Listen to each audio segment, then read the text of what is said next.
Vincent Masméjean, je suis responsable HSE à Imeca. Imeca est une société qui réalise et qui installe des machines de production pour Michelin et qui le fait aussi pour des startups via Startup. J'ai un BTS technique, donc mécanique et automatisme industriel. Par la suite, j'ai passé une licence en qualité.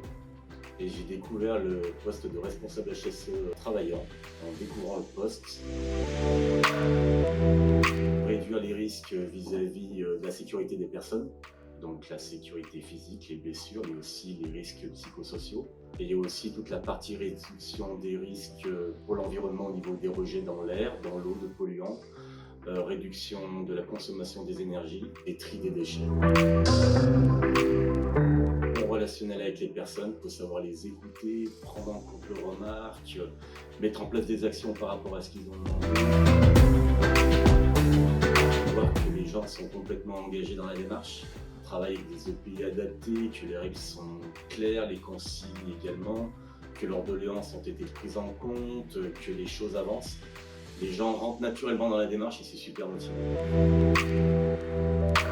Travailler avec tous les niveaux de l'entreprise, ça peut être avec les techniciens sur le chantier, en échangeant avec eux sur leurs difficultés, les problèmes. Ça peut être aussi avec les services support pour réaliser des analyses de risque et aussi avec le comité de direction.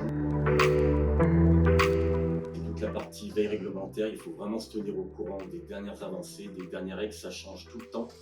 Mais je dirais que si on se construit un réseau par le biais de formation ou si on travaille dans un grand groupe, il peut y avoir des réseaux qui existent déjà. On peut tout de suite poser la question par chat, par texto. Les techniciens HSE qui commencent en début de carrière devraient toucher entre 25 000 et 30 000 euros brut par an. Et un responsable HSE peut gagner plus de 50 000 euros par an.